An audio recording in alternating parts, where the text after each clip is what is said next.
La Secretaría de Marina asestó un golpe directo al senador Alito Moreno que nadie esperaba y que está sacudiendo los cimientos de la política nacional. Le confiscaron más de 300 millones de pesos en sustancias ilícitas en una operación que, según las propias autoridades, es una de las más significativas ejecutadas en lo que va del año.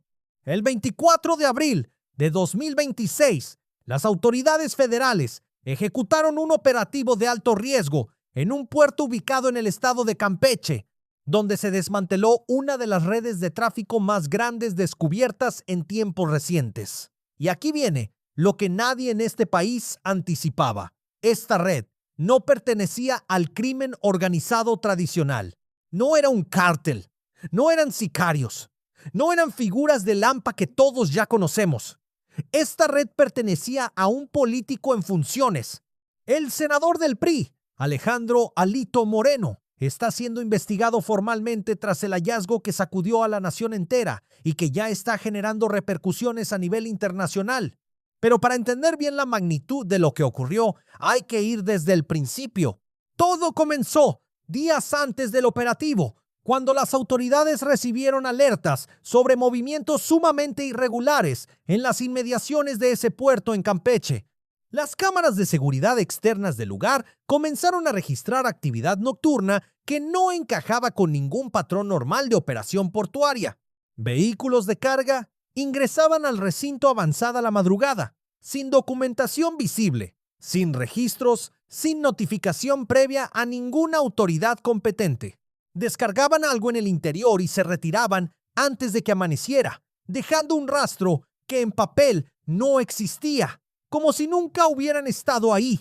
Y este detalle es fundamental para entender por qué las autoridades se vieron obligadas a actuar. En México, transportar mercancía desde un puerto, especialmente mercancía de cualquier tipo con origen en rutas marítimas, requiere una cadena de documentación específica, facturas, manifiestos de carga, permisos de importación o exportación según corresponda, y registros ante las autoridades aduaneras.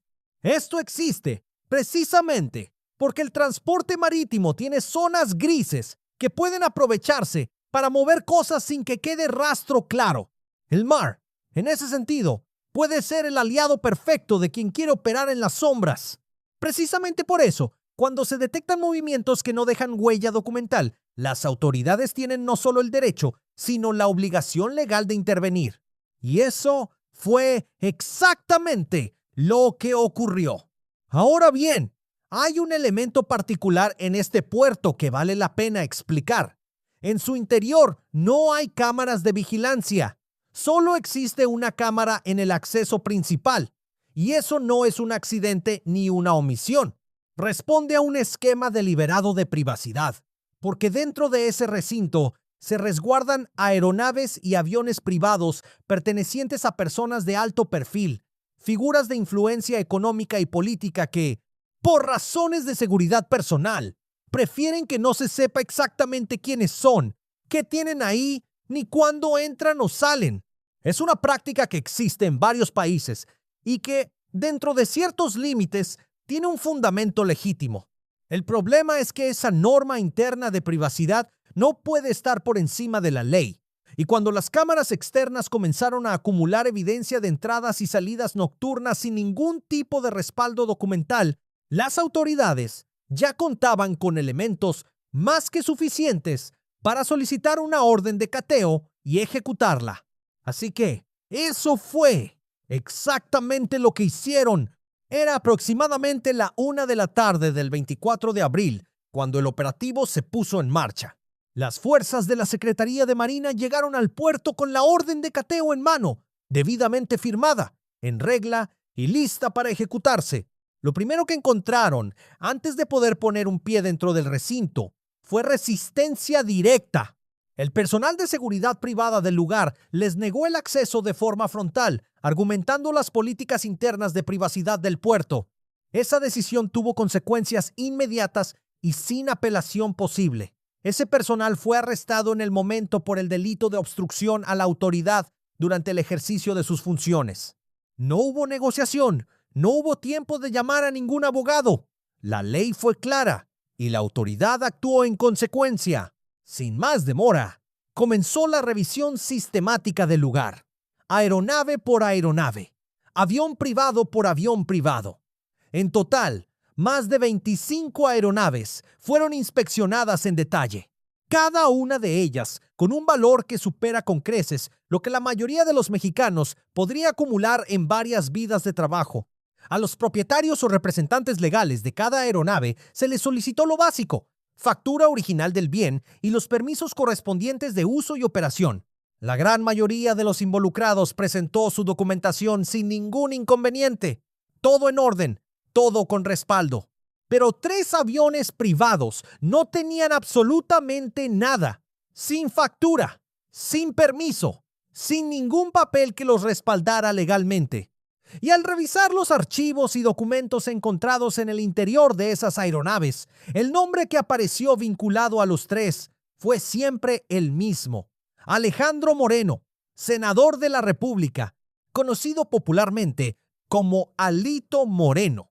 Según los registros hallados durante el cateo, esas aeronaves llevan más de 3 años operando bajo el nombre del senador o entidades directamente asociadas a él. Pero ahí no terminó el hallazgo.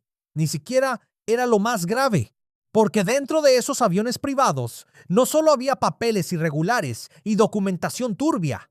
Las autoridades encontraron, a simple vista, kilos de sustancias ilícitas sin ningún tipo de ocultamiento sofisticado, como si quienes operaban esas aeronaves nunca esperaron que alguien fuera a llegar a revisarlas. Junto con las sustancias se encontraron 25 millones de pesos en efectivo, rutas de traslado perfectamente programadas para los días inmediatamente siguientes, una lista de números de contacto y archivos digitales y físicos que describían con detalle el funcionamiento de toda la operación.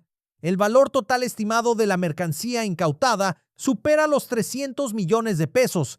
El esquema que describen las autoridades era el siguiente: la mercancía llegaba al puerto entrada la noche, era introducida en las aeronaves durante esas horas de poca visibilidad y poca presencia de personal, y al amanecer, los aviones privados iniciaban sus rutas hacia destinos que incluían tanto puntos dentro del territorio nacional como, presuntamente, destinos en el extranjero. Una operación nocturna, silenciosa, encubierta bajo la fachada de aeronaves de uso personal, vinculadas a un funcionario público con fuero. Y este punto es importante subrayarlo. Que el nombre del senador aparezca en los documentos no implica necesariamente que él personalmente haya abordado esas aeronaves, que haya empaquetado la mercancía con sus propias manos, ni que haya estado físicamente presente en el puerto esa noche, ni ninguna otra. Lo que la investigación señala es algo igualmente grave: que la operación habría sido coordinada desde otro punto, ya fuera desde su domicilio o incluso desde las propias instalaciones del Senado de la República, y que él habría dado las instrucciones y contratado a las personas encargadas de ejecutar los traslados.